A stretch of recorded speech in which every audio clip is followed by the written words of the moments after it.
We are now ready for a very special session once again with Vikram Seth in conversation with Samantak Das on the wealth of inspiration to be found in the East.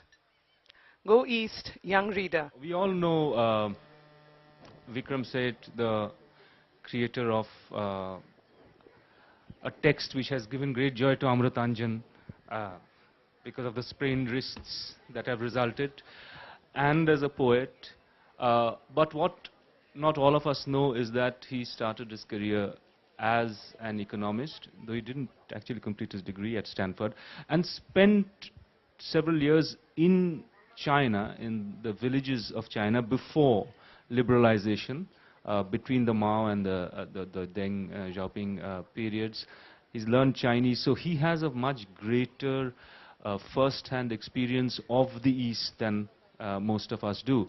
And so I'd just like him to go back to the time, a bit of which you will have read in his marvelous adventure/travelogue called Through Heaven Lake, Travel Through Xinjiang and China. So Vikram, would you care to talk about why you got interested in China in the first place and learning Chinese and living there? Sure. Is that on? Yeah, it is on. I find it, let's just a little further. Yeah. Yeah, it's easier now. And it's very difficult to talk in great proximity and then at the same time being addressed in low. And if they prefer your other profile, we can swap at half time. He stays there or? No, we'll change. Yeah. As far as China is concerned, you know, my first real sense of China was in this 1962 war, which gives you an idea of how old I am. I remember thinking, oh, you know, these strange people coming from the north and taking over our country. In other words, my first impression was of the Chinese being a kind of threat. And I suppose that lasted through much of my adolescence and so on. And it was only when I went to England and happened to be in a bookshop that I read,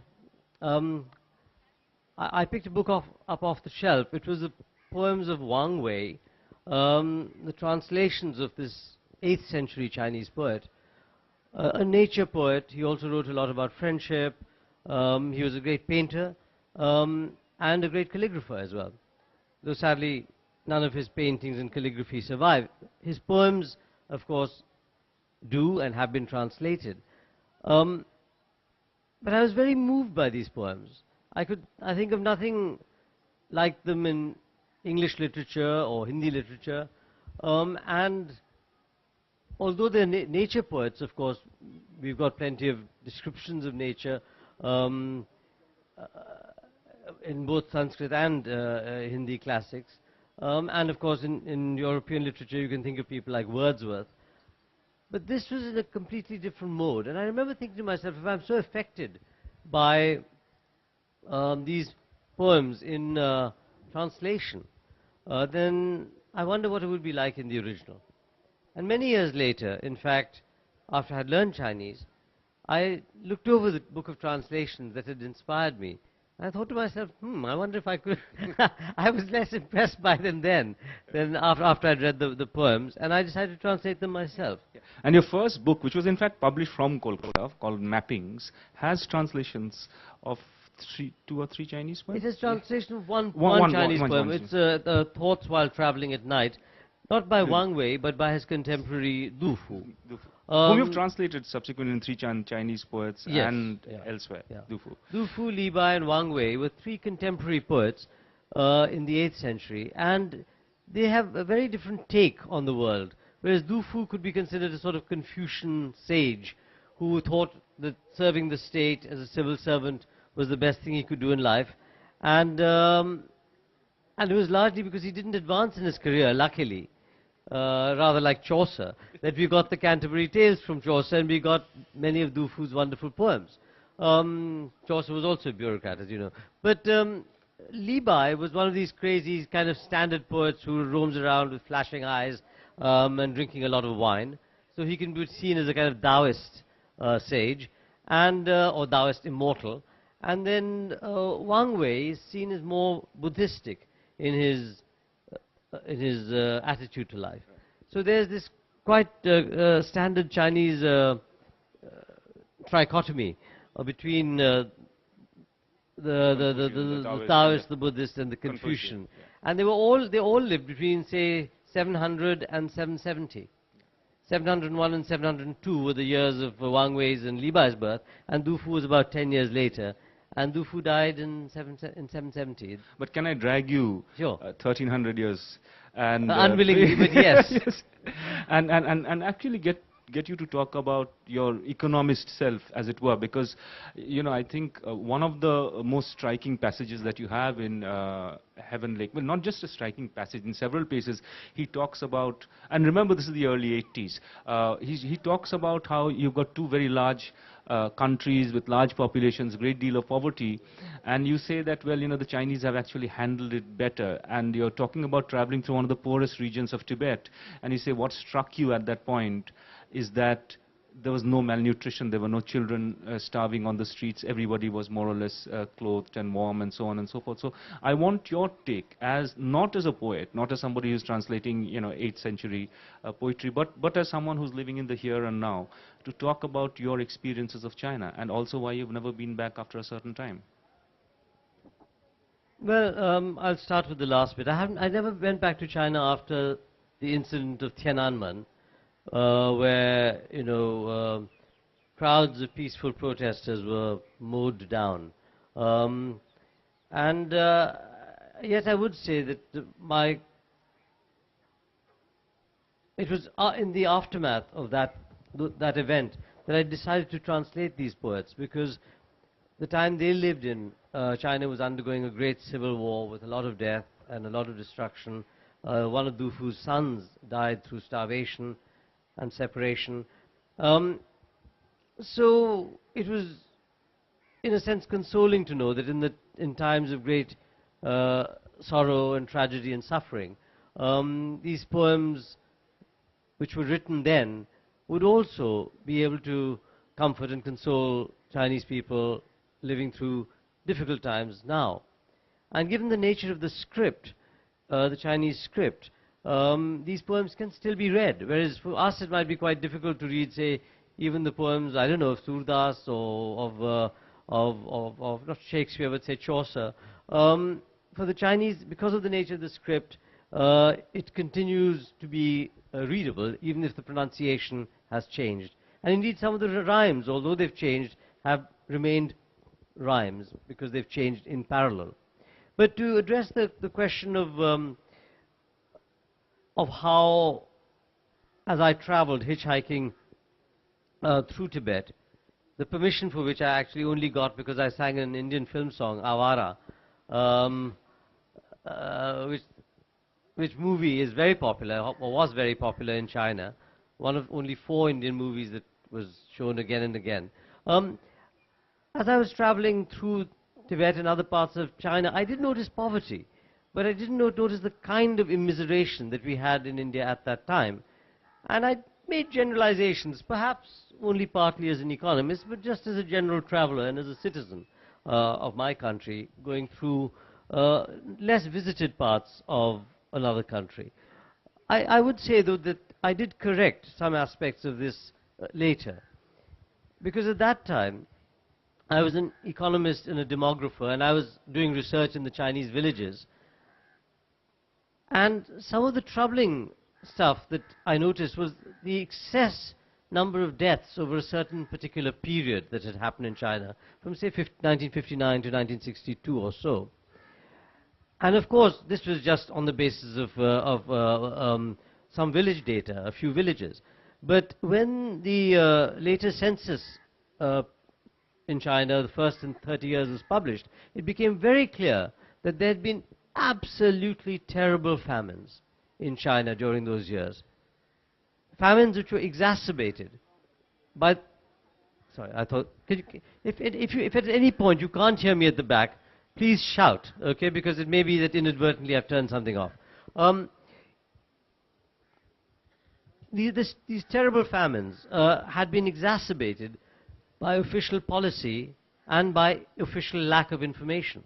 Not having a free press, having cadres who tried to please people at the center by reports of overproduction, more food was requisitioned from the villages and from the countryside and taken into the cities. And even some food was exported at a time when people were suffering from incredible deprivation.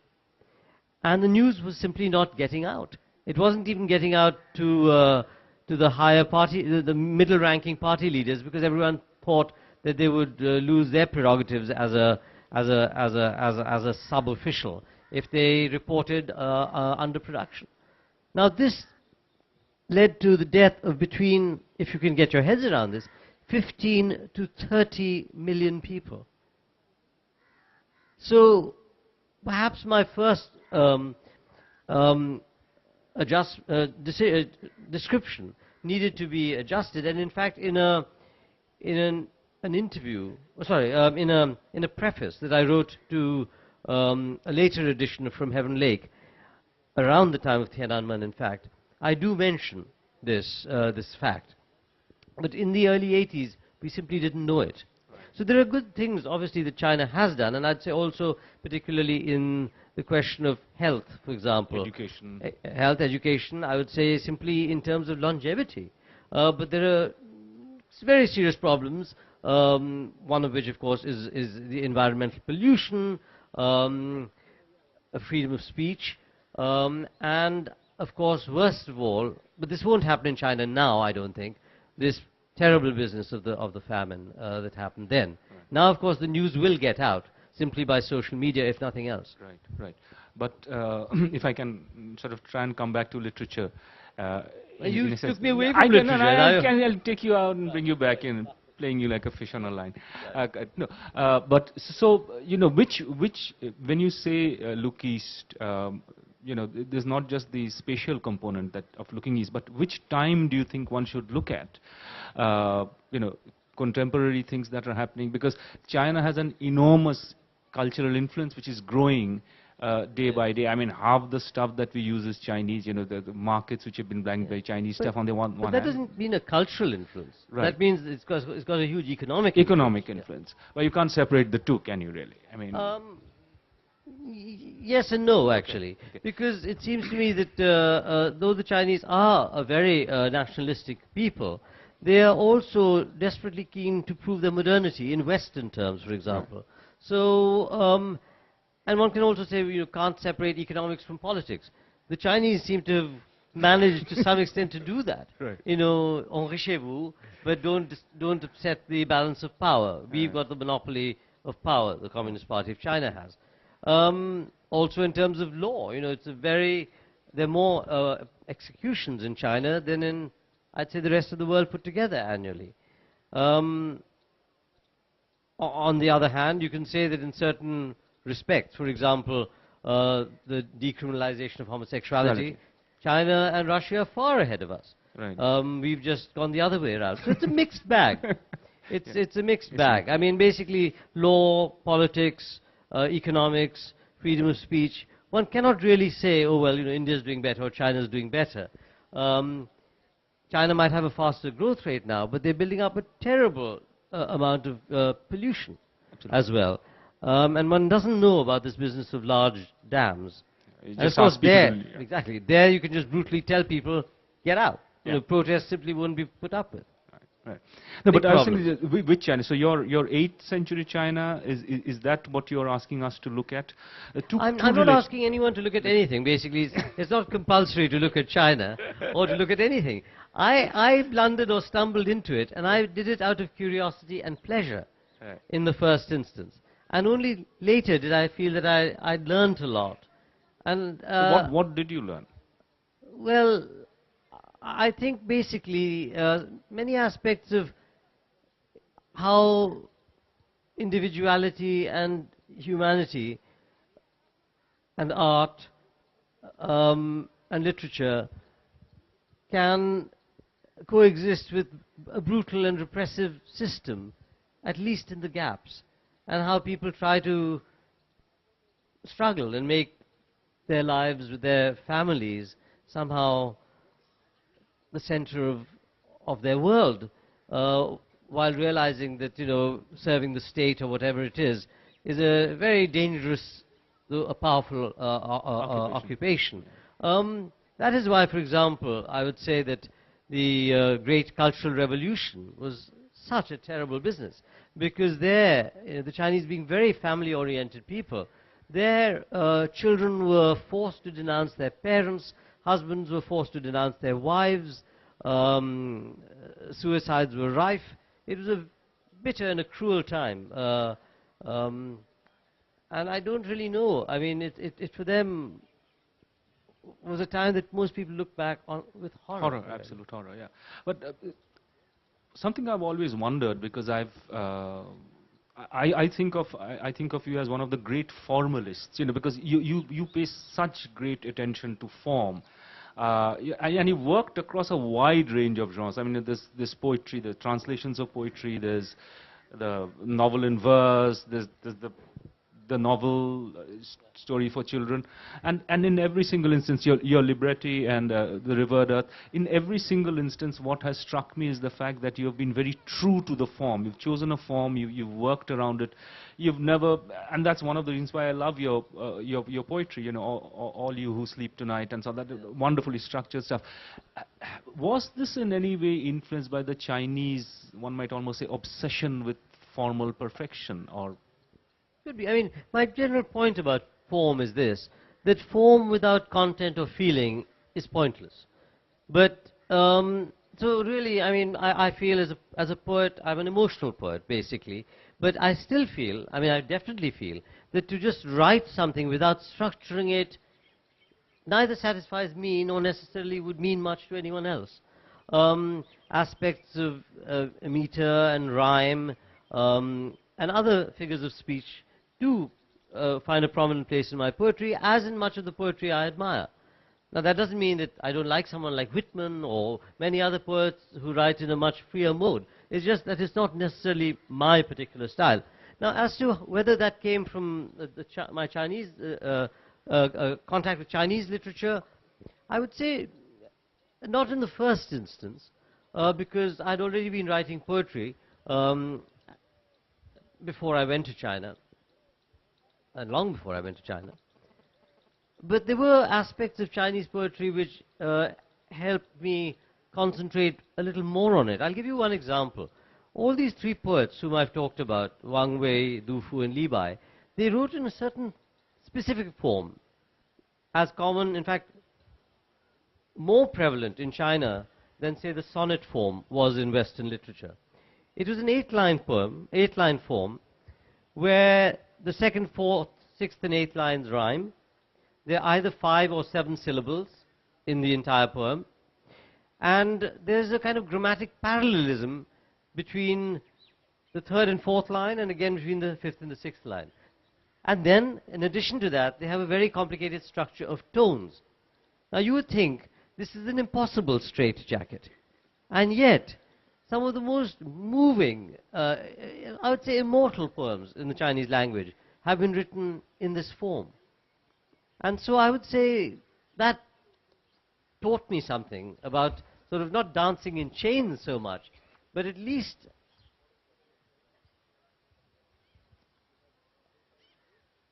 not being intimidated by these so-called constraints, and actually making the constraints a source of inspiration. Quite often a rhyme, for example, if a poem doesn't rhyme, you might not actually have let your mind go down a particular channel. And then it's suggested by the number of syllables or by... writing poetry is a very curious business. And I suppose I began experimenting with the idea of writing some poems in words of a single syllable. For instance, I wrote a poem called Soon. It begins, I will die soon, I know, this thing is in my blood. And again, lately I've been writing... Or this one, which is one of those eight-liners? Yeah, sure. This is called an autumn meditation. This is not in words of one syllable. This is a translation of a poem by Du Fu. At the time when his country was racked by the civil war that I mentioned, and he's separated from the capital and so on. The capital was called Chang'an. An autumn meditation. I've heard it said Chang'an is like a chessboard where Failure and grief is all these 100 years have brought. Mansions of princes and high nobles have new lords. New officers are capped and robed for camp and court. North on the passes, gold drums thunder. To the west, horses and chariots rush, dispatches and reports. Dragon and fish are still, the autumn rivers cold. My ancient land and times of peace come to my thoughts. This was in 7 syllables originally, but there's a very short poem called Spring Scene in Time of War. Almost every Chinese person knows this poem. It begins, Guo Po Shan He Zai, 5 syllables. Country destroyed, mountain, river survive. Guo Po Shan He Zai. Spring scene in time of war. The state lies ruined. Hills and streams survive. Spring in the city. Grass and leaves now thrive. Moved by the times, the flowers shed their dew. The birds seem startled. They hate parting too. The steady beacon fires are 3 months old. A word from home is worth a ton of gold. I scratch my white hair, which has grown so thin, it soon won't let me stick my hat pin in. But in my own poetry too, I found that I quite often gravitated to this Chinese syllabic count aspect, and there's an entire section of this book which is in words of a single syllable. This is about the house that I'm staying in England. It's the house of a poet called George Herbert, who is a wonderful metaphysical poet, and he was a rector in a small church just next to it, and he acted in a sense as my host. When I was staying there, I had the feeling that I was inhabiting his rooms, his stanzas, so to speak. I just wonder if the people behind the screen, I'm not talking about the announcement, but I can hear a continuous sense of conversation. Susurration, yeah. Susurration. Yes. Susurration, a nice word.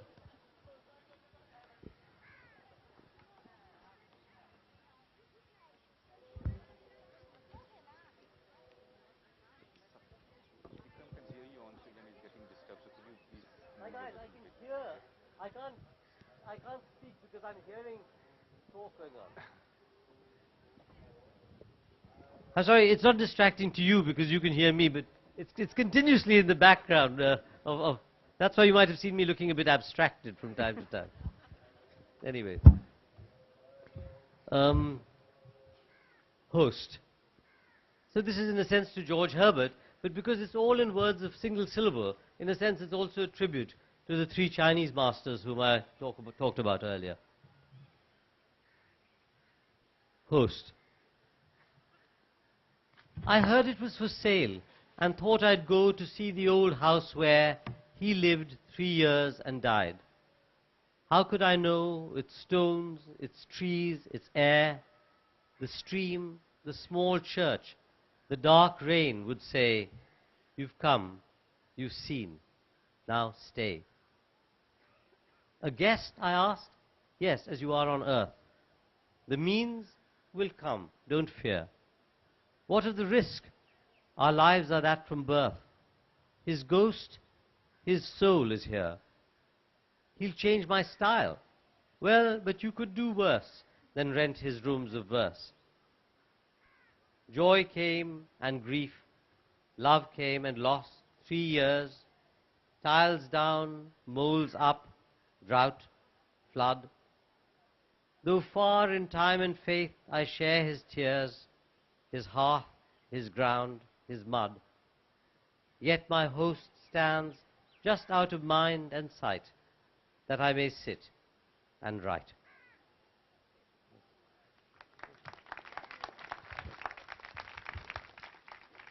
See, that's justification enough for looking east. If you looked east and got this, I think that's... Thank you. No, I really owe a lot to so many poets of the past. I don't think I would have I wouldn't have written the Golden Gate, for example, if it hadn't been for a wonderful translation of Pushkin's poetry. Charles Johnston's, yeah. Charles Johnston's great in Johnston's luminous translation.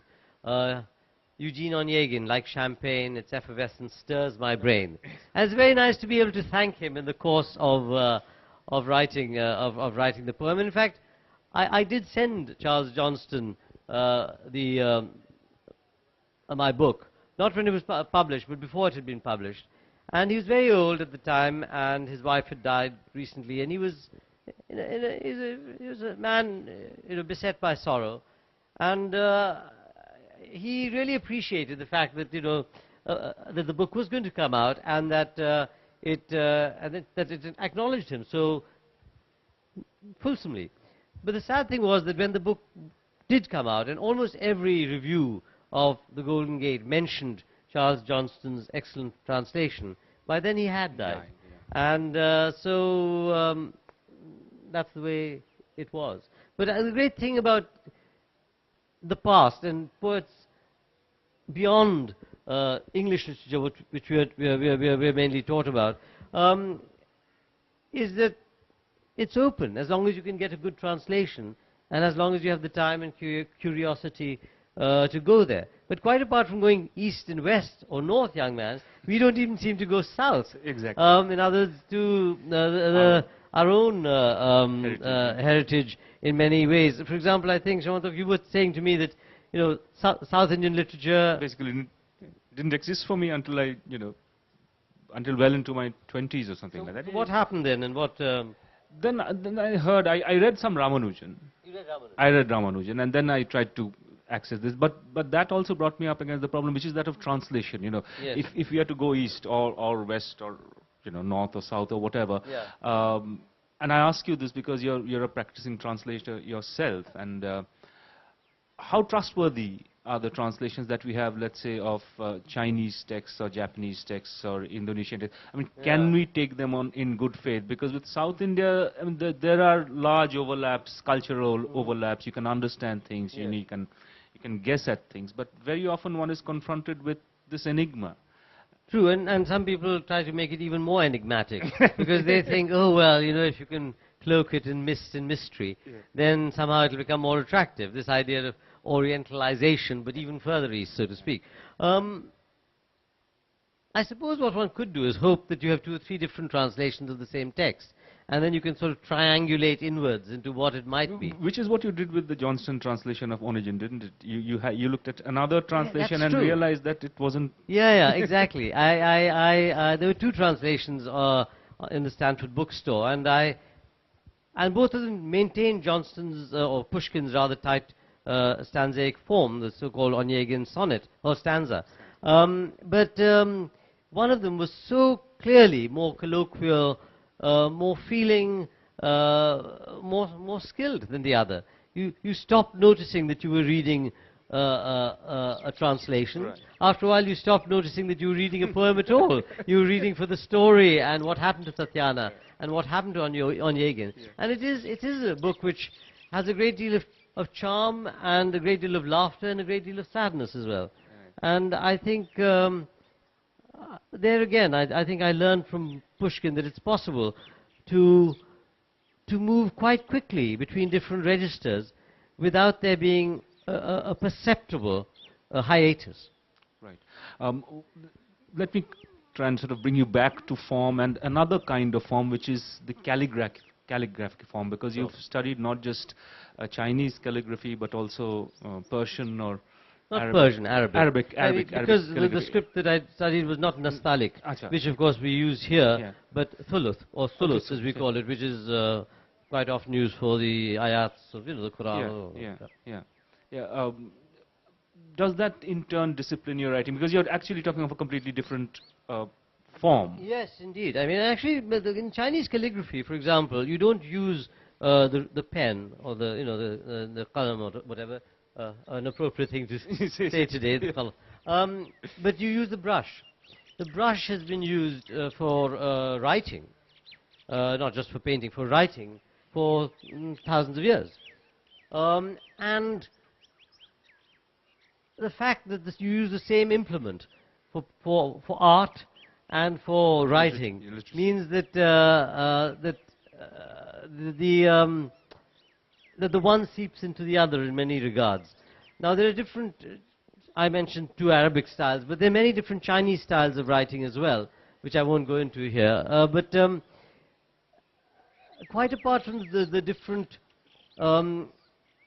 types of scholar script or standard script or whatever, or seal script, there are also different speeds and levels of cursiveness or connectivity, which means you might be able to do a piece of Chinese calligraphy extremely fast, and yet it would be informed or imbued with the knowledge and the study of, decades perhaps. The other thing that is very interesting about a piece of Chinese calligraphy is this. You can read it as literature, you can read it as art, and you can read it as music. Talking about birdsong, you can read it as music. Now, you can understand the first 2 easily enough. After all, the words are there. It might be a poem or something. So you're reading it as poetry, as literature. You can understand reading it as art because you see the entire shape of it in black and white with a little bit of red where the seal is. But what do I mean by saying reading it as music? It's this.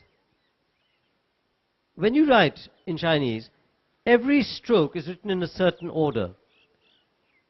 And so when you read a piece by a famous, or see a piece by a famous calligrapher as opposed to a famous painter, you don't ask yourself, was the left eye painted before the right eye? Did he do the trees first and then the ducks in the foreground? None of those questions come into play. You know exactly in which order everything has been written down to the smallest stroke. And as a result, you can enter the calligrapher's mind. Why did he pause here? You can tell from the thickness of the ink. I'm sorry. I hope everyone has turned off their mobile phone, unlike me. Okay. So, I better turn it off because today being that... Yeah, the Judgment Day, yeah. So I'm getting... Quite appropriate that we're sitting near Victoria Memorial. I'm sorry? Yeah, well, yes, and yes. Victoria has a lot to answer for, or at least to make light of something that is too serious, actually. But where was I? Oh, yes, music. I'm sorry, I should have asked for a projector or something, but this is 2 lines, Feng Ho Lian San Yue. Yeah, the beacon fires connect 3 months. Yeah, sure. And a letter from home would be worth 10,000 pieces of gold. And it's written on the original, you'd be able to see where the tip of the pen, tip of the brush went down to provide you with the bone, so to speak, and where it bled into the Chinese rice paper to give you this muscle. So you can't correct it. It's just done in a single movement, in a sense. And this is by you, incidentally. Well, yeah, I did that piece of calligraphy. But, I mean, I had to get permission from my teacher. I said to him, look, are you going to be embarrassed by this? So finally, when he found something that was satisfactory, he said, no, that will do. Okay, so how many times do you have to do the same thing? I would embarrass myself by telling you. But at any rate, so where did he pause? Why did he ink there? Why did he put this cluster of words together? So you're reading it through time. In other words, you're reading it diachronically, which is what I meant by music. It's being read as time passes. You can see exactly what he's doing, or imagine what he's doing. So it's an incredible, wonderful, complex form. At the same time, it's very spare. There are only 2 colors with a touch of red. So there it is. I mean, I must say, there was a time when I was spending more time, in fact, I'd say a year or so more, when I was spending more time doing Chinese calligraphy than anything else. Yeah. And so even though I haven't visited China after that dreadful massacre on the square, Chinese culture has formed a huge part of my life and has enriched my life immeasurably. Right, so I think that is, again, to repeat myself, something, here's a living embodiment of why we should go east, and also south, and also north and west, but we should. And maybe also inwards. And maybe also inwards. But the sheer discipline, and the hard work that you have to put in and then make it appear effortless.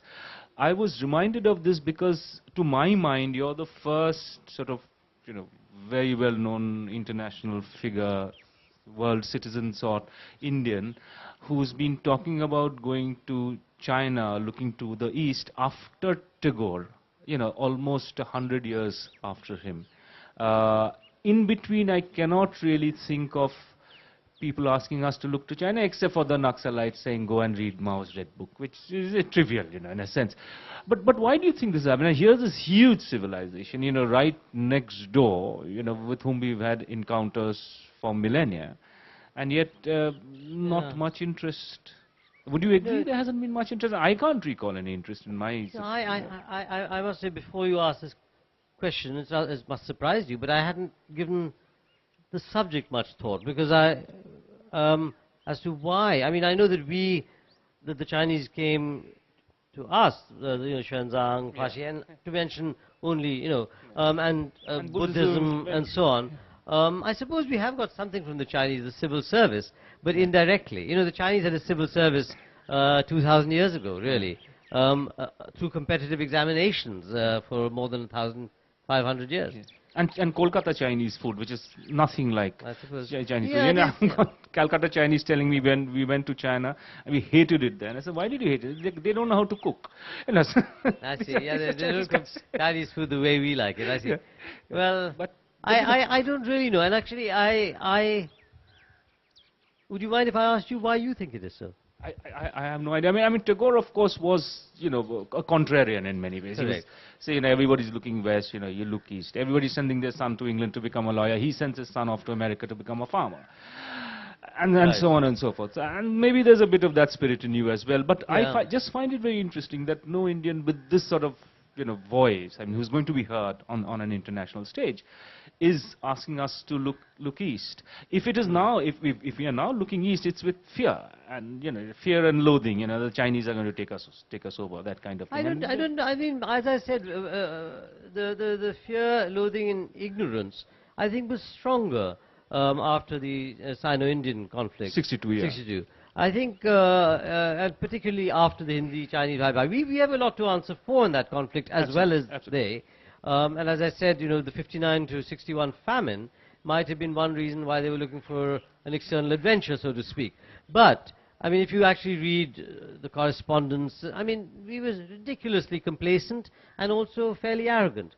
And of course, they also are very not xenophobic partly, but also very nationalistic. So it was something bound to happen unless a compromise of some sort was made. Now it's interesting that the two countries are basically saying, look, let's just get on with other subjects and leave this thing for a while. When we trust each other sufficiently, something will happen and we'll hopefully sort it out.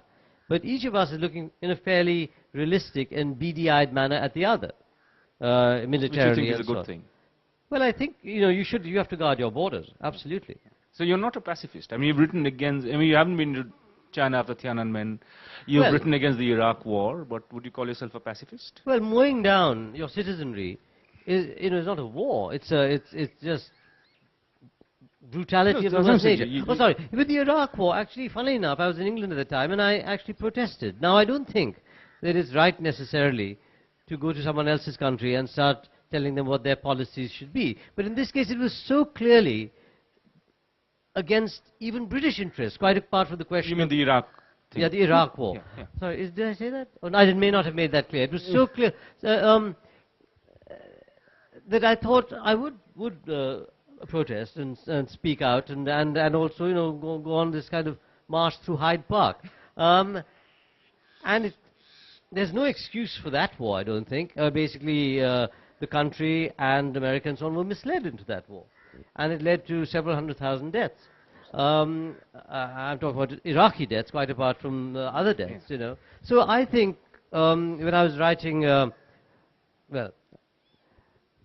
I don't think that I'd abjure every war. I think that, I'm not a Gandhian pacifist in that sense. But I certainly think that certain wars are simply, by their nature, unjust.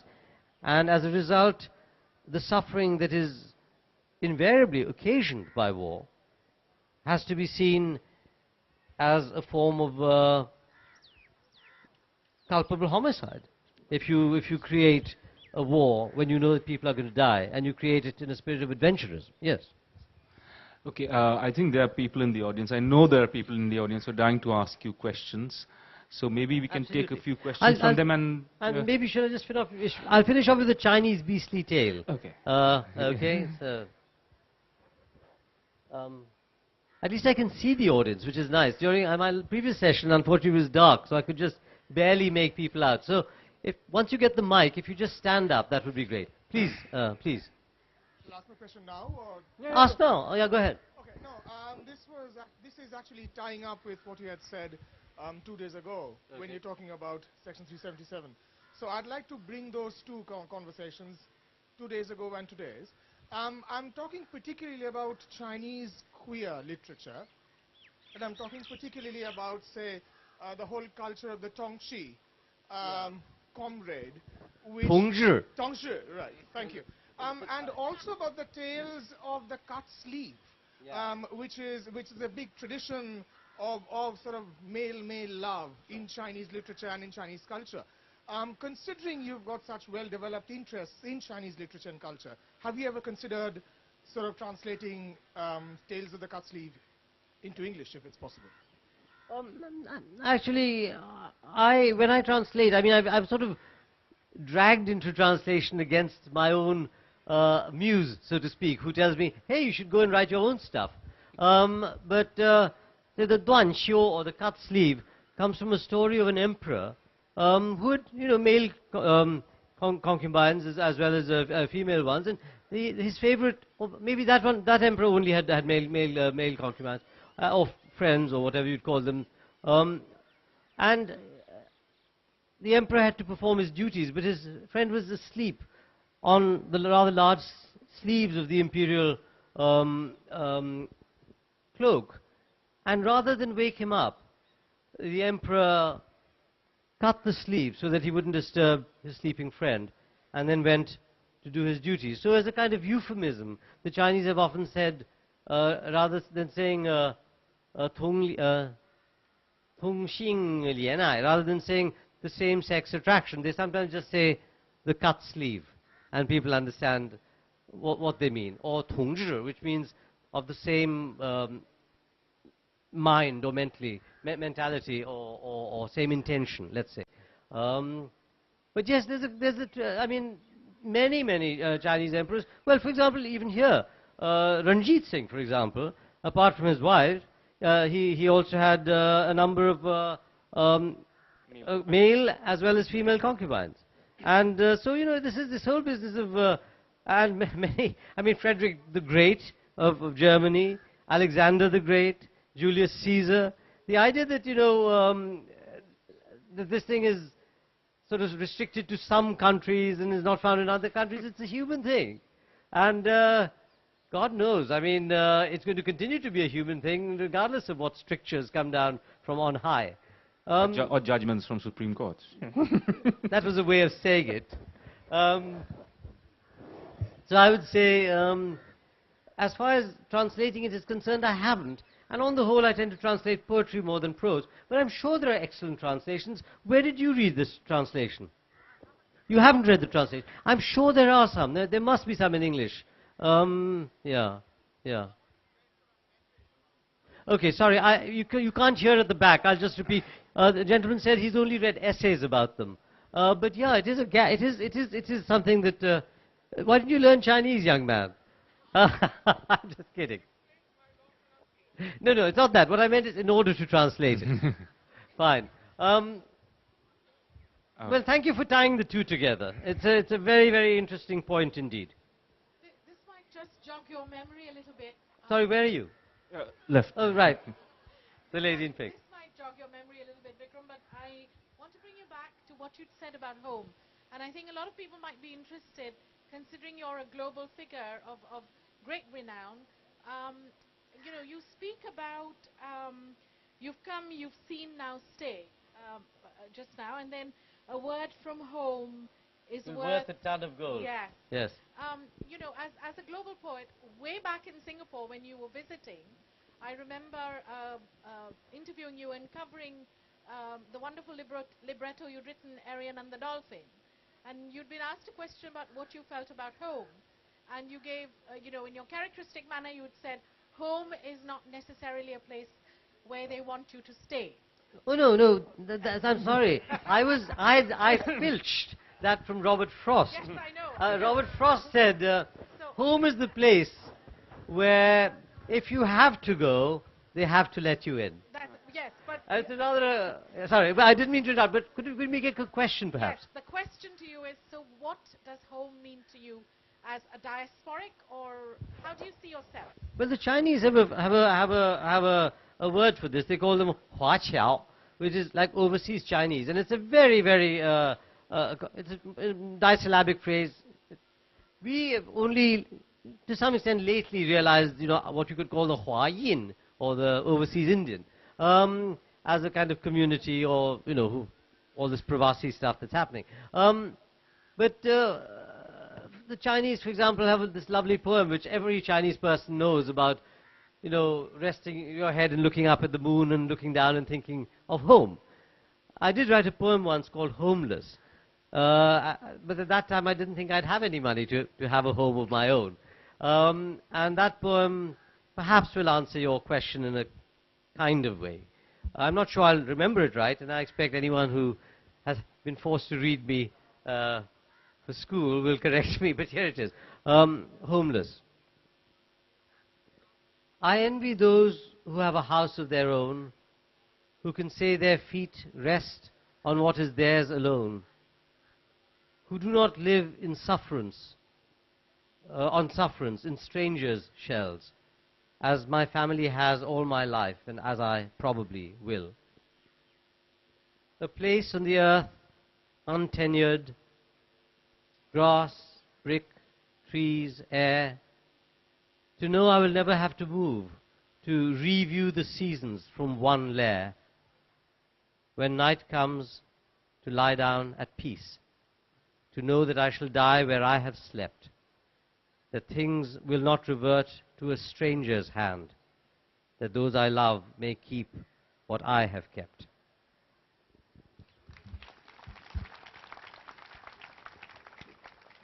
By the way, there was a misquotation there, but I don't know quite the order of grass, trees, and air. Yeah.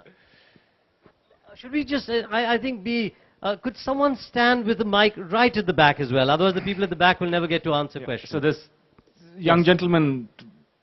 Yeah. I'll take your questions first, and then I'll take a couple of questions right at the back. Yes? We can't hear you, I'm sorry. Take this. Okay.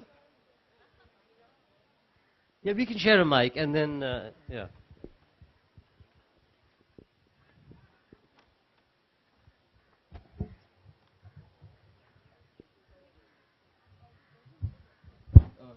Sure. What influences your poetry? Is there anything particular that you're influenced by? Well, love and lust and life. I don't know. I mean, basically, whatever interests me, in a funny way, whatever grabs my attention or the attention of my muse. It could be something very personal, or it could be something very political. Say, I've written about Tiananmen, or the killing of Steve Biko, or many other political subjects as well. Or it could be something in nature. I mean, one of the great things about poetry is that it's short, or usually short, and so it can build on the impulse of a moment. Whereas if you write a novel, then, of course, there are periods when you may not be fully engaged in your subject, but you're just continuing to write, hoping that later you can revise out the bits that don't work. With poetry, I think quite often there is this aspect of an intense, or sometimes it's very an odd juxtaposition. For example, sitting under in the shadow of Queen Victoria's building and in the shadow of her laws, for example. That's an interesting subject in its own right. So it could be anything, really, that moves one, or that makes one amused, or angry, or happy, or provides food for thought. Now, right at the very back, please. Yes. Meanwhile, while the mic travels to you, I'll answer your question. Yes. Sir, Please take a mic to the gentleman at the back. Thank you. From Heaven's Lake is an has some ethereally beautiful passages. So, in contrast to that, there is a book by Paulus Bach, The Good Earth, which is also about famine in China. But it is so practical. It's just about it's lucid language. It's everyday. It consists of everyday language. So, what would you say? You were an economist yourself. Paulus Bach was a doctor. She saw the suffering of the people directly. Right. So, what would you say were the differences between you and Paulus Bach? Well, you've mentioned some already. But I just think one of the good things, look, let me answer this, not in an evasive way, but just a part of my general philosophy of literature is that it's different strokes for different folks. She could no more write like me than I could like her. You've got to be yourself, basically. You can't just, contort your feelings as a writer or your feelings as a human being to please an idea of what good writing is like or what correct behavior or deportment is like. So I would also say that it's great that there are people who write in different styles, even about the same subject. Now take Jane Austen. She was writing in the middle of the Napoleonic Wars. But other than the so-and-so regiment being, billeted at in Blankshire, there's not much about it. And yet other people were writing about the nitty-gritty of that war. Similarly, when people say, oh, Indian literature in English even, a completely narrow field, why are you so different one from another? Why is someone writing magic realism, someone writing... Well, it's all to the good that people write in different styles and in different ways, even about the same part of the world. So all I'm saying is, I can't explain why I don't write in her style, but I'm glad I don't, and I can't explain why she doesn't write in mine, but I'm even gladder that she doesn't. Or didn't. We've been warned that we have 5 minutes, so we'll take a couple more questions before you do your final reading. Yeah. Hi Vikram, as a fan of yours from one's early youth, I've always wondered what your take is on the Nobel. I consider you're truly cross-cultural. I mean, in my eyes, well, there are a lot of complex issues here, but nonetheless, just your take on the Nobel, Well, you're talking about the Nobel Prize for Economics, aren't you? Yeah, well, sure.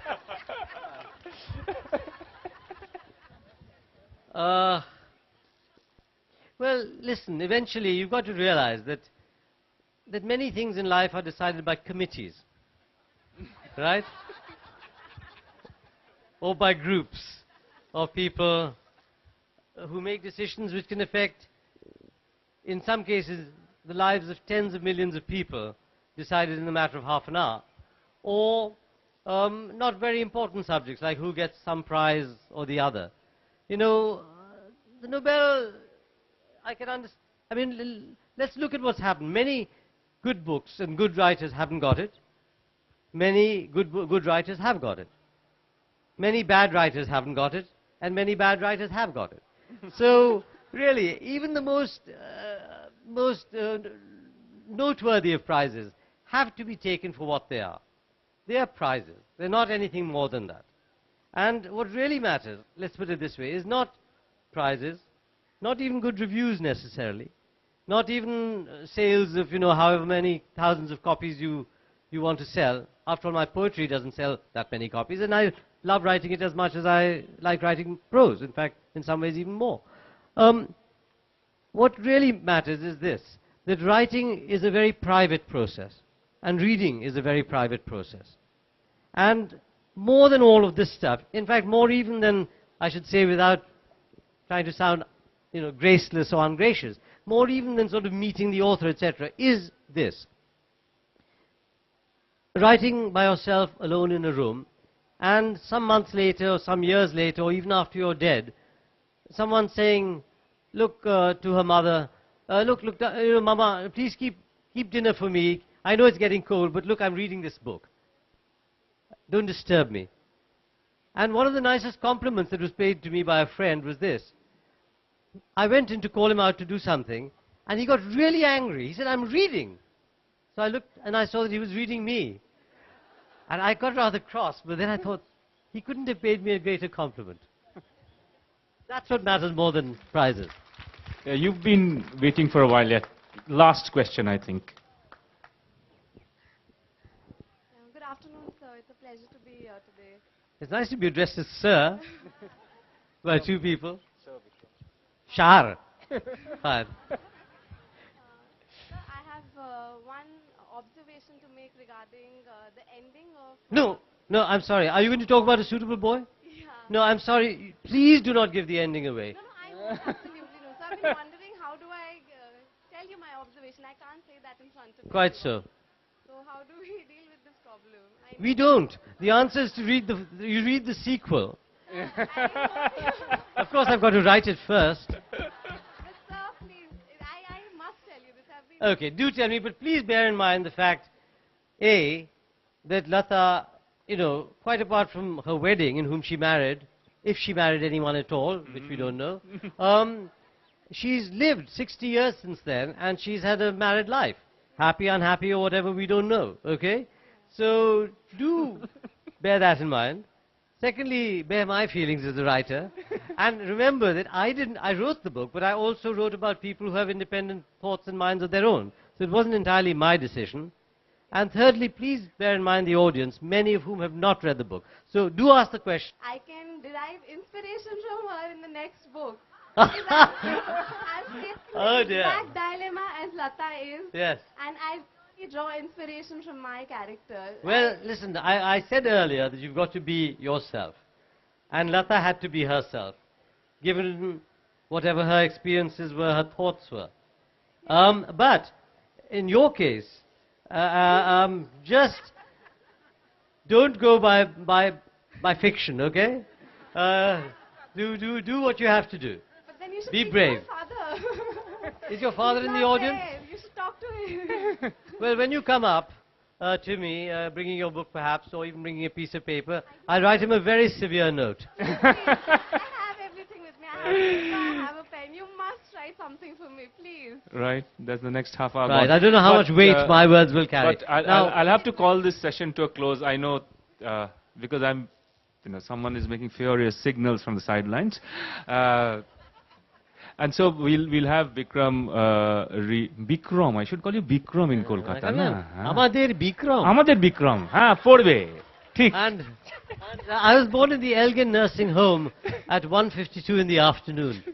So, I mean, I don't know what that means in terms of my Janam Patri or whatever, but still, it seems to, whenever I come here, I feel happy, frankly. Good, now.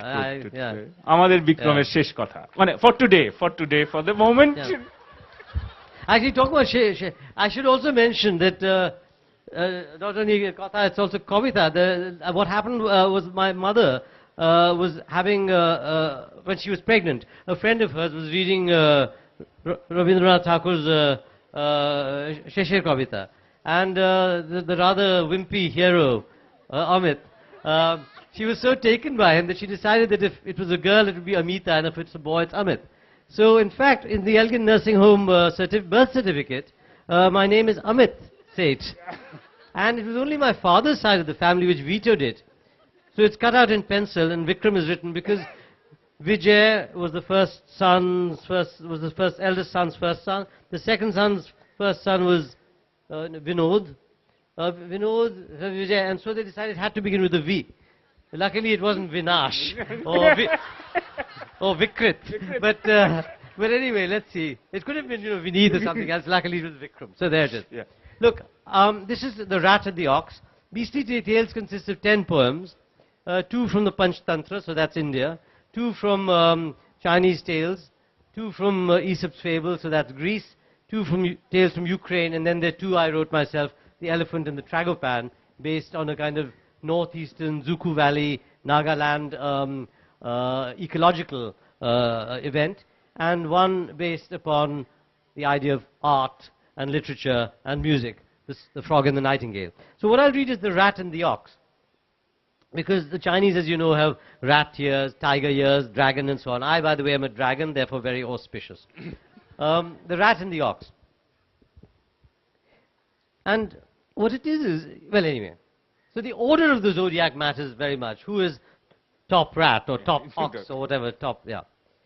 Once the Chinese zodiac wandered slightly off its track, and a scholar deity was assigned to go and see what the good what the gods could do about it, for they couldn't do without it. Since the zodiac had swerved, everything had topsy-turved. All the years had gone awry, springs were cold and monsoons dry. Bears came out of hibernation in midwinter with elation. Then they saw the sky and scowled, shook their frozen fists and growled. Rabbits raged and voles grew vicious. All these signs were inauspicious, and the gods were much resented by a world so discontented. So the deity descended, and until his task was ended, workaholically obsessed, he took neither food nor rest, but with undiminished vigor questioned every fact and figure, size of sunspots, times of tides, weights of whitefish, and besides cross-examined train commuters, crunched the data in computers, tested truths, refuted guesses, curved his T's and crossed his S's, asked the planets piercing questions, took down sensible suggestions, went to the original sources, studied all impinging forces, multiplied his calculations, grilled the sages of 6 nations, and to the celestial court made this interim report after 33 years. Gods and godlings, it appears that the 12-year zodiac will resume its former track if we hasten to assign gods to make it toe the line. Gods? What kind of gods? My lords, if I may, you mean with swords? Not exactly. Well, what then? Who precisely are these men? Well, my lords, not men. Then what? Here's the list of gods I've got. When the gods looked down the list, they hired a psychiatrist. Only when he said he'd found that the godlings' brains were sound, did they read the list once more. Rabbit, monkey, tiger, boar, dog, sheep, dragon, ox, cock, snake, horse, and rat. There's some mistake. You've made a fool of us. This is quite ridiculous. It's an interim report, came the godling's mild retort. If you quash my findings, I could make a second try. But it might take 5 and 50. No, the gods cried, somewhat swiftly. No, we're sure you're right. Sorry we were impolite. Please, please, please, don't be offended. Do what you have recommended. Yes, we do endorse it. And when final, we'll enforce it. When the godling went again to the world of beasts and men, he assigned, then tried to steer each beast to his proper year. Several animals objected to the years that he'd selected. Sheep and dog, for instance, hated to be harshly separated, and the boar, assigned the rear, threatened to boycott his year. Both the tiger and the rabbit felt the other should inhabit distant regions, and the sheep silently began to weep. Why he wept was never clear, so it can't be stated here. While the snake and dragon hissed, we can never coexist. Why is he my next-door neighbor? But at last, with love and labor, pleas and patience, they agreed to accept the pressing need to control the zodiac and bring peace and order back. Only one refused, and that selfish creature was the rat. Now the rat was always reckoned difficult, and so the second year had been assigned to him, though in fact his claims were rather dim to the quite unprecedented honor that this represented. But the rat was far from grateful, and he screamed in accents hateful, "Are you trying to ignore me? Why has this ox been placed before me? Equity has been denied, merit has been thrust aside. Justice, faith, and truth have gone." On he screamed, and on and on. Though the scholar godling tried, he would not be mollified. If the ox is great, I'm greater. Ask a neutral mediator. If the ox is big, I'm bigger. Nonsense, groaned the ox. Your figure is as tiny as a tit. Ask the deity, you twit. But the rat screamed, I refuse. For his biased, spiteful views, I don't give a flying fig. Ask the public who is big. Put it to a public test. Then we'll see who comes off best. To diffuse this first-class row, and since he was anyhow sure to win, the ox complied, and the press was notified. Then the rat feigned gloom and grief. One night, creeping like a thief, Snivelling to the ox he came, and he wept, "I'll die of shame. How can I face public scorn? Oh, why was I ever born? Look at my pathetic figure. If I were a little bigger, just a little bigger, I would not wish to shrink and die. I know you deserve first place. Save me from my just disgrace." Now the ox felt rather sad. "Cheer up, rat. Don't feel so bad. Even if your size were doubled, I would still be quite untroubled. You don't mind?" "Not in the least. I am much the bigger beast. Ask the godling for permission. I will second your petition." "Well, I'll do as you bid," said the smirking rat, and did. Soon he'd grown to twice his size, from his ankles to his eyes, and on the appointed day, ox and rat went on their way, wandering jointly through the town. Women threw their baskets down, screaming, "Oh, my God, that rat! Nothing quite as big as that have I seen or ever will. Just to see it makes me ill." Nonetheless, they crowded round, and a shocked and rattled sound emanated from the horde, while the ox was quite ignored. Though they wandered side by side, everywhere the people cried, "What a beast! How huge! How massive!" Then the ox, so far impassive, thought the people had gone blind or that he had lost his mind. "Am I all that small?" he said to the dog, who shook his head. "No, I wouldn't say you're small, or the tiger, not at all, or the horse, or sheep, or pig, but that rat, he's really big." That is how the ox lost face, sinking down to second place in the zodiac, while the worst beast of all is still the first. And thank you very much. We've run out of time. So thank you for being a wonderful audience. And on behalf of the audience, thank you, Vikram, for letting us a little bit into your mind and heart, I hope. And I'll write that letter now to your dad. Are you carrying a suitable bag? It is a suitable bag.